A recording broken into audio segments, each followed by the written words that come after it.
ശ്രീ സജി നന്ദിയാട്ട് ഇവിടെ ഇപ്പോൾ സിനിമയിലെ സ്ത്രീകൾ ഓരോരുത്തരായി വന്ന് അവരുടെ അനുഭവങ്ങൾ വിവരിച്ചുകൊണ്ടിരിക്കുകയാണ്. കഷ്ടമാണ് അത് കേൾക്കാൻ. പിന്നെ അത് സംബന്ധിച്ച് വിധി പ്രസ്താവമൊന്നും ഇപ്പോൾ നടത്തുന്നില്ല. കാരണം ആരോപണ വിധേയരെയും കേൾക്കണമല്ലോ. ആരോപണ വിധേയരിൽ ചിലർ ബാബുരാജിനെ പോലെ അല്ലെങ്കിൽ തുളസിദാസിനെ പോലെ ചില ആളുകൾ അവരുടെ വേർഷൻ പറഞ്ഞിട്ടുണ്ട്. എന്തായാലും ഇവിടെ കേസ് വരികയാണ്. ഈ സംസാരിച്ച അഭിനേത്രി പരാതി കൊടുക്കുന്നുണ്ട്.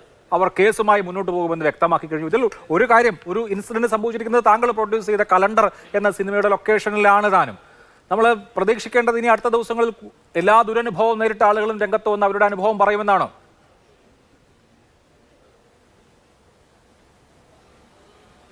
അഭിലാഷ, ഞാൻ ഈ ചർച്ചയിൽ പങ്കെടുക്കുന്നത് തികച്ചും വ്യക്തിപരമാണ് എൻ്റെ അഭിപ്രായങ്ങൾ.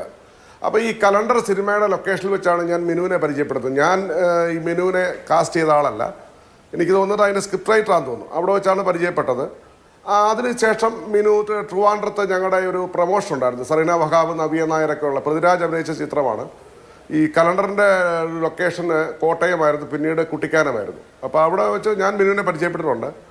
പക്ഷേ അതിൽ മണിയമ്പള രാജു ഒരു അച്ഛൻ വേഷമാണ്. അതിൽ ഈ കൊച്ചമ്മ എന്ന് പറഞ്ഞാൽ ഈ അച്ഛന്മാരുടെ ഭാര്യമാരെ കൊച്ചമ്മ എന്നാണ് വിളിക്കുക. കൊച്ചമ്മ വേഷമാണ് ചെയ്തത്. നല്ലതായിട്ട് അഭിനയിക്കുകയും ചെയ്തിട്ടുണ്ട് മിനു ഒരു സ്പോർട്സ് താരമായിരുന്നു. പിന്നീട് മിനു എന്നോട് എൻ്റെ ഫ്രണ്ടായപ്പം എന്നോട് പല കാര്യങ്ങളും, പ്രത്യേകിച്ച് കൊറോണ സമയത്ത് ആണ് കൂടുതൽ സമയം കിട്ടിയപ്പോൾ എല്ലാ പഴയ ആൾക്കാരെയൊക്കെ വിളിച്ചു കൂടെ മിനു പല കാര്യങ്ങളും പറഞ്ഞിട്ടുണ്ട്. മിനു ആരാണ്, എന്താണ്. അപ്പോൾ മിനു നല്ലൊരു കുടുംബത്തിൽ ജനിച്ച ആളാണ്. ഇംഗ്ലീഷ് മീഡിയം സ്കൂളിലൊക്കെ പഠിച്ച് നല്ല സ്റ്റാൻഡേർഡുള്ള രീതിയിലൊക്കെ വന്ന ഒരാളാണ് മിനു. എനിക്ക് വന്നത് ആ സമയത്ത് എന്തോ ഇത്ര അഗാധമായി പറഞ്ഞിട്ടില്ല, ആരാന്ന് വളരെ വ്യക്തമായി പറഞ്ഞിട്ടുമില്ല. പക്ഷേ ചെറിയ ചെറിയ ദുരനുഭവങ്ങളുണ്ട്. അതുകൊണ്ടാണ് ഈ ഫീൽഡിൽ നിന്ന് പയ്യെ മാറുന്നതെന്ന് പറഞ്ഞിട്ടുണ്ട്. പിന്നീട് മിനുവായിട്ട് ഞാനിപ്പോൾ ബന്ധപ്പെട്ടിട്ട് ഞങ്ങളത് സംസാരിച്ചിരിക്കുന്ന കുറേ നാളുകളായി തോന്നുന്നു. അപ്പോൾ ഇതിൽ മിനു പരാതി കൊടുക്കുമെന്നാണ് പറഞ്ഞിരിക്കുന്നത്. കഴിഞ്ഞ ഒരു ചർച്ചയിൽ മിനു പറയുന്നത് കേട്ടു, ഞാൻ പരാതി കൊടുക്കുന്നു. പക്ഷേ പരാതി കൊടുക്കട്ടെ, തെളിവുകൾ സഹിതം അത് തെളിയിക്കപ്പെടുകയും വേണം. നമ്മൾ ആരോപണം ഇപ്പം ഇപ്പോൾ നിങ്ങളെടുത്ത അഭിലാഷ് എടുത്തൊരു തീരുമാനം പോലെ ഇന്നത്തെ പ്രതിപക്ഷ നേതാവ് ശ്രീ വി ഡി സതീശൻ്റെ പത്രസമ്മേളനവും മലയാളത്തിലെ ഏറ്റവും നല്ല ഡീസൻ്റ് എന്ന് പറഞ്ഞാൽ എല്ലാ കറ തീർന്ന ഒരു വ്യക്തിത്വമാണ് പൃഥ്വിരാജിനെ പോലെയൊക്കെയുള്ള ആൾക്കാരുടെ പത്രസമ്മേളനത്തിൻ്റെ ഒരു എസൻസ്, ഒരു നറേഷൻ എന്താണ്? ആരോപണ വിധേയരായിട്ടുള്ളവർ അവർക്കെതിരായുള്ള തെളിവുകളുമായി വന്ന് പരാതി കൊടുത്താൽ തെളിയിക്കപ്പെടട്ടെ എന്നുള്ളതാണ്.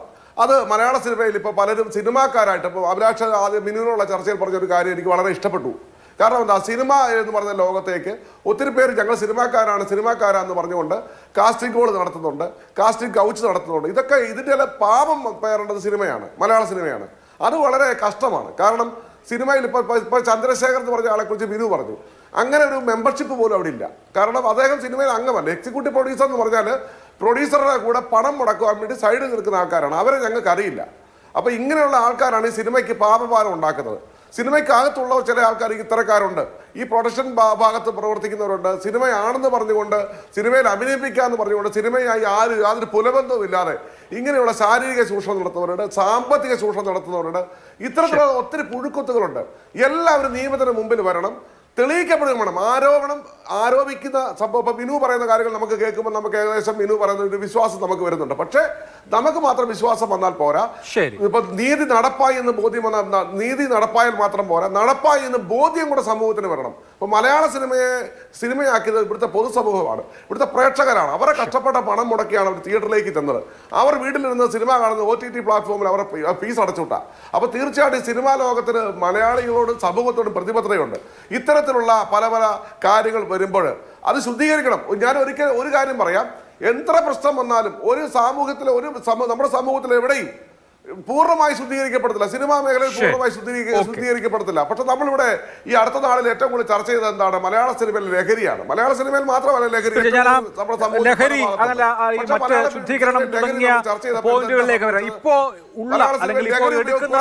നടപടികൾ പര്യാപ്തമാണോ എന്നൊരു വിഷയത്തിലേക്ക് വന്നതിന് ശേഷം